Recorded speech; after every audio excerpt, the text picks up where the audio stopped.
ይህ መርከብ የሰው ልጅን የገንዘብ ገደብ ሲያጣ ምን ሊፈጠር እንደሚችል ማሳያ ነው። መርከብ ወይስ ተንሳፋፊ ቤተ መንግስት? መልሱን እስከ ቪዲዮ መጨረሻ አብረን እናያለን። ዛሬ ከሀብታሞች መንደር ለመዋል ሻንጣችንን ሸክፈን ይዘናል። እናንተም ቻናሉን ሰብስክራይብ በማድረግ ጉዟችንን ወደ ሀብታሞች መንደር አድርገን እንመለስ። ሰላም ጤና ይስጥልኝ ክቡራትና ክቡራን። ዛሬ የምንገኘው ተራ በሆነው ዓለማችን ውስጥ አይደለም።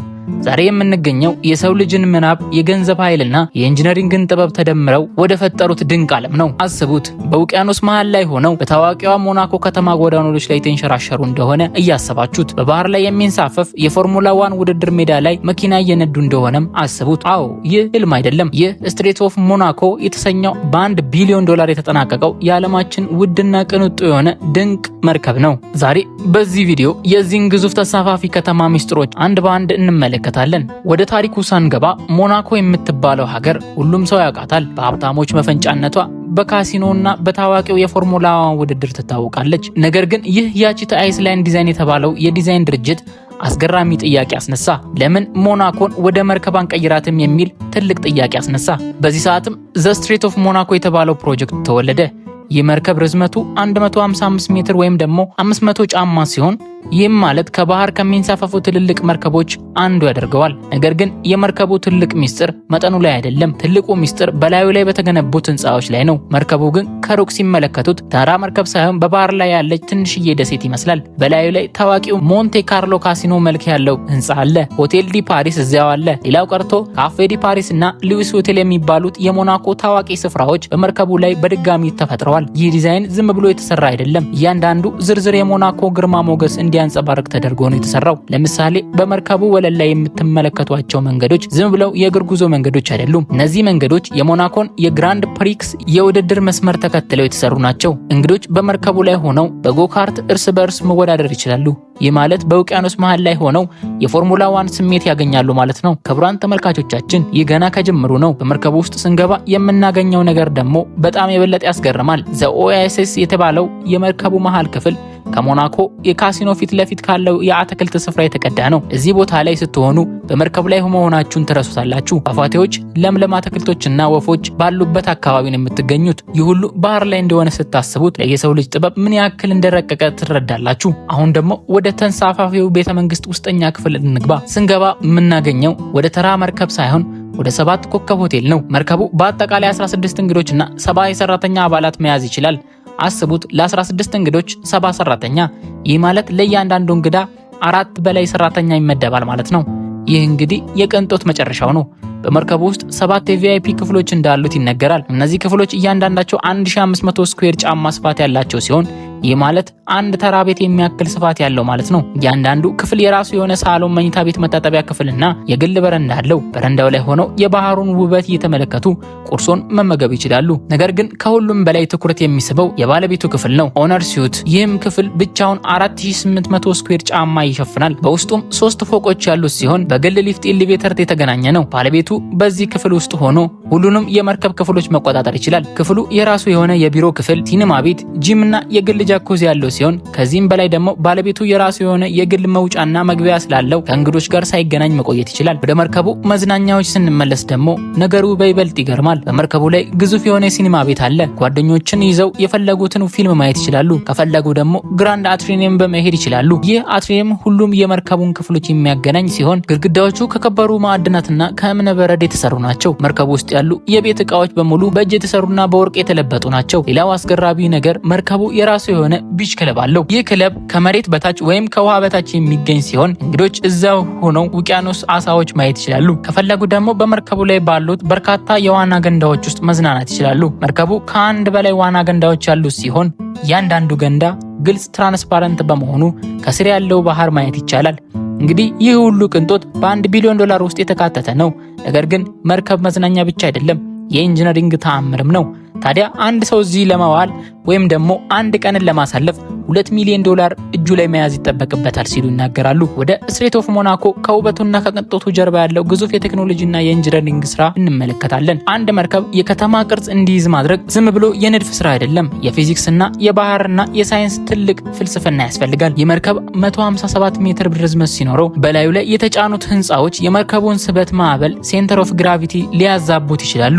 ለዚህም ኢንጂነሮቹ ስሞል ወተር ፕሌን ኤሪያ ትዊን ሁል የተባለውን ልዩ የመርከብ አካል ንድፍ ለመጠቀም የወሰኑት። ይህ ንድፍ መርከቡ በባህር ላይ በሚጓዙበት ጊዜ እንደ ተራ መርከብ ወደ ግራና ወደ ቀኝ እንዳይወዛወዝ ያደርገዋል። አስቡት፣ በመርከቡ ላይ ባለው ካሲኖ ውስጥ ሩሌት እየተጫወቱ ወይም በፎርሙላ 1 መኪና እየተሽከረከሩ መርከቡ ቢወዛወዝ ምን ሊፈጠር እንደሚችል። ስለዚህ ስዊች ቴክኖሎጂ መርከቡ በማንኛውም ማዕበል ውስጥ ቢሆን እንኳን ልክ እንደ መሬት የረጋ እንዲሆን ያደርገዋል። ወደ መርከቡ ኃይል ምንጭ ስንመጣ ደግሞ እንዲህ ያለውን ግዙፍ ተንሳፋፊ ከተማ ለማንቀሳቀስ እጅግ ግዙፍ የሆኑ የናፍጣና የኤሌክትሪክ ዲዝል ሞተሮች ያስፈልጋሉ። እነዚህ ሞተሮች መርከቡን በሰዓት 15 ኖትስ እንዲጓዝ ያደርጉታል። ከሌሎቹ ፈጣን ባይሆንም ዓላማውን ፍጥነት ሳይሆን መረጋጋትና ምቾትን መፍጠር ነው። መርከቡ በጉዞ ላይ ያለ የሚፈጠሩ ድምፅና ንዝረት ወደ ዜሮ የተጠጋ ሲሆን ይህ ማለት በእንግዶች ክፍል ውስጥ ሆናችሁ መርከቡ የተጓዘ መሆኑን ለማወቅ የሚቻለው በመስኮት ወደ ውጭ ሲመለከቱት ብቻ ነው። ሌላው አስገራሚ ቴክኖሎጂ ውጤት የመርከቡ የደህንነት ስርዓት ነው። እንዲህ ያለ በቢሊዮን ዶላር ያወጣ ንብረት ባህር ላይ ወንበዴዎች ትኩረት ሊስብ ይችላል። ለዚህም ሲባል መርከቡ የራሱ የሆነ ራዳር ስርዓት ያለው ሲሆን የደህንነት ካሜራዎችና አስፈላጊ ሆኖ ሲገኝ ደግሞ ጥቃት መከላከያ መሳሪያዎች እንዲኖሩ ተደርጎ የተገነባ ነው። ሌላው ቀርቶ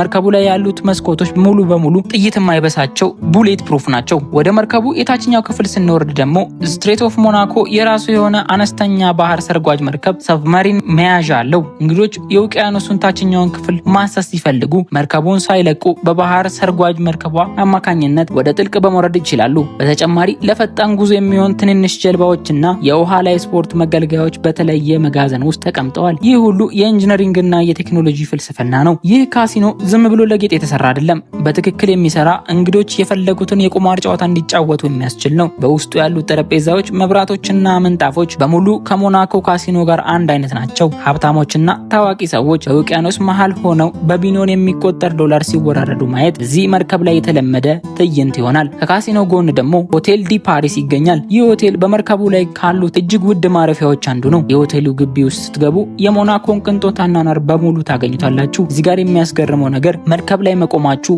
ምንም ነገር ትዝ አይላችሁም፣ ምክንያቱም እንዳለ ከተማ ነው የሚመስለው። ያለ ጥርጥር የመርከቡ ትልቅ መነጋገሪያ የፎርሙላ ውድድር ሜዳው ላይ መዘጋጀቱ ነው። ይህ ሜዳ የሞናኮን ግራንድ ፓሪስ የውድድር መስመር ተከትሎ የተሰራ ነው። እንግዶች በኤሌክትሪክ የሚሰሩ ፈጣን ጎካርቶችን በጣም ሲነዱና ሲሽቀዳደሙ ትመለከታላችሁ። የዚህን ግዙፍ መርከብ ህይወት የሚዘውሩ ሰዎችና የአገልግሎት ጥራቱን እንመለከታለን። ዘ ስትሬት ኦፍ ሞናኮ መርከብ ብቻ ሳይሆን ራሱን የቻለ ማህበረሰብ ነው። ነገር ግን ይህ ማህበረሰብ እጅግ የተመጣጠነ አይደለም። አስቡት፣ ለ16 ባለጸጋ 70 ፕሮፌሽናል ሰራተኞች ተመድበዋል። ይህ ማለት ለአንድ እንግዳ በአማካኝ 4 ሰራተኞች አሉት ማለት ነው። ይህ በዓለም ላይ ካሉ እጅግ ውድ ሆቴሎችን እንኳን የማይገኝ ቅንጦት ደረጃ ነው። እዚህ 70 ሰራተኞች ዝም ብሎ የተቀጠሩ አይደሉም። እያንዳንዳቸው በዘርፋቸው ምርጥ የተባሉ ባለሙያዎች ናቸው። ለምሳሌ በመርከቡ ላይ ያሉ ሼፎች ከዓለም ታዋቂ የፈረንሳይና የጣሊያን ምግብ ቤቶች የተወጣጡ ናቸው። በመርከቡ ላይ ካፌ ዲ ፓሪስ እና ሌሎች የምግብ አዳራሾች አሉ። ለእያንዳንዶቹ የሚቀርበው ምግብ ልክ ሞናኮ ውስጥ እንዳለ ምርጥ ሆቴል መሆን አለበት። ትኩስ የባህር ምግቦች፣ ምርጥ ወይን ጠጆች እና ልዩ ጣፋጮች በማንኛውም ሰዓት ይቀርባሉ። በመርከቡ ሰራተኞች በመርከቡ የታችኛው ክፍል ልዕር ፓርት ላይ ይኖራሉ። ምንም እንኳን የእነሱ ክፍሎች እንደ እንግዶች ቅንጦች ባይኖረውም እጅግ ዘመናዊና ምቹ ነው። ሰራተኞቹ የራሳቸው ጂም፣ መዝናኛ ክፍልና የምግብ አዳራሽ አላቸው። ምክንያቱም እነዚህ ሰራተኞች ደስተኛ ካልሆኑ ለእንግዶቹ የሚሰጡት አገልግሎት ጥራት ሊቀንስ ይችላል ብለው ስለሚያምኑ ለነዚህ 70 ሰራተኞች እያንዳንዳቸው አሪፍ በሆነ መንገድ ራሳቸውን ማስተናገድ እንዲችሉ አድርገው ገንብተውላቸዋል። 70 ሰራተኞችን ማስተዳደር በራሱ ትልቅ ስራ ነው። የመርከቡ ካፒቴን፣ ኢንጂነሮች፣ የደህንነት ሰራተኞች፣ አስተናጋጅና የጽዳት ባለሙያዎች ሁሉም በቅንጅት መስራት አለባቸው። በተጨማሪም በመርከቡ ላይ የጤናና የውበት ባለሙያዎች አሉ። በስፓ ዌልነስ ሴንተር ውስጥ የሚሰሩ ባለሙያዎች እንግዶች በጉዟቸው ወቅት ሙሉ በሙሉ ዘና እንዲሉ ያደርጋሉ። ስለዚህ መርከብ ብዙ ሰዎች ብዙ ጥያቄ አንስተዋል። ለመሆኑ $1 ቢሊዮን የት ነው የሚገባው? አንድ መርከብ እንዲህ ያለ ግዙፍ ዋጋ እንዲኖረው የሚያደርጉ ምክንያቶች ውስጥ ምንድን ናቸው? ዘ ስትሬት ኦፍ ሞናኮ በዓለም ላይ ካሉ እጅግ ውድ ፕሮጀክቶች አንዱ ለምንስ ሆነ? የመጀመሪያው ምክንያት የግንባታው ቁሳቁስ ጥራት ነው። በመርከቡ ላይ የምታያቸው ህንፃዎች ተራ ግድግዳዎች አይደሉም። እያንዳንዱ ህንፃ የተገነባው ከቀላል ግን እጅ ጠንካራ ከሆኑ ማዕድናት ነው። ለምሳሌ በመርከቡ ውስጠኛ ክፍል ያሉት እብነ በረዶች ማርብሎች የመርከቡን ክብደት እንዳይጨምሩ ተደርገው በልዩ ቴክኖሎጂ ቀጭን ሆነው የተቆረጡ ናቸው። በመርከቡ ላይ ያሉ በወርቅ የተለበጡ ክሪስታሎችና በእጅ የተሰሩ የቤት ዕቃዎች ብቻቸውን በቢሊዮን የሚቆጠር ዶላር ያወጣሉ። ሁለተኛው ምክንያት የቴክኖሎጂ ዋጋው ነው። ቀደም ሲል እንደገለጽነው የስዊች ቴክኖሎጂ እና የናፍጣ ኤሌክትሪክ ሞተሮችን እጅግ ውድ ናቸው። መርከቡ በውሃ ላይ እንዲሳፈፍ የሚኖረው መረጋጋትና ድምፅ አልባልነቱ ከፍተኛ ጥናትና ውድ መሳሪያዎችን ይጠይቃል። በተጨማሪም በመርከቡ ላይ ያለው የደህንነት ስርዓት የራዳር ቴክኖሎጂን ጨምሮ ኮምፒውተርና ቁጥጥር ስርዓቶችን ልክ እንደ ጦር መርከቦች አንድ ላይ ተደማምረው በጣም ወጪ ያስወጥቷቸዋል። ሶስተኛ ዋነኛው ምክንያት ዲዛይን ፈጠራ ነው። ያቺት አይስላንድ ዲዛይን ይህን መርከብ ለመንደፍ ብቻ ዓመታትን ፈጅተውባቸዋል። እያንዳንዱ የሞናኮ ጎዳና ወደ መርከብ መቀየር ትልቅ ምህንድስና ነው። የፎርሙላ 1 ውድድር ሜዳው መርከብ ላይ መዘርጋትና የዋና ገንዳዎቹን ከህንፃዎቹ ጋር ማቀናጀት ማለት በጣም ከባድ የሆነ የኢንጂነሪንግ ጥበብ ነው። ግንባታው የሚካሄድበት ቦታም ሌላ ወጪ ነው። እንዲህ ያለ ግዙፍ መርከብ ሊገነባ የሚችለው በዓለም ላይ ባሉ ጥቂት እጅግ ዘመናዊ በሆኑ የመርከብ ማምረቻ ጣቢያዎች ነው። ለዚህም ጣቢያዎች የሚከፈለው የኪራይና የባለሙያዎች ደሞዝ በራሱ በሚሊዮኖች የሚቆጠሩ ዶላሮችን ያስወጣል። ነገር ግን $1 ቢሊዮን ውጪ ተደርጎበት የተገነባው ይህ መርከብ ለባለቤቱ የሚሰጠው ክብርና ዝና ከገንዘቡ በላይ ነው። በዓለም ላይ ካሉ ቢሊዮነሮች መካከል እጅግ የተለየና ድንቅ መርከብ ባለቤት መሆን በትልቅ የንግድ ዓለም ውስጥ ትልቅ ቦታ ይሰጣል። ዘ ሴክሬት ኦፍ ሞናኮ ለባለቤቱ ተንሳፋፊ ቤተመንግስት ብቻ ሳይሆን የሀብቱና የጥበቡ መገለጫ ነው። ክቡራን ተመልካቾቻችን ዛሬ ዘ ሴክሬት ኦፍ ሞናኮ ውስጥ የተደረገውን ረጅም ጉዞ እዚህ ላይ ያበቃን። $1 ቢሊዮን በላይ የሚገመተው ይህ መርከብ ከሀብት በላይ የሆነ ነገርን ያሳየናል። የሰውን ልጅ የማይታክት የምናብ ኃይል፣ በባህር ላይ ከተማን መገንባት፣ የፎርሙላ ሜዳን መርከብ መዘርጋትና በቢሊዮን $1 የሚቆጠር ቅንጦት መፍጠር የሚቻለው በትልቅ ህልም ብቻ ነው። የታሪክ ትልቅ አሻራን ጥሎ አልፏል። ዛሬ ይዘንላችሁ የመጣ ነው በጣም ውድ ስለሆነውና ሌክዠሪ ስለሆነው መርከብ ነው። በቀጣይ እስከምንገናኝ ድረስ ቸር ሰንብቱ።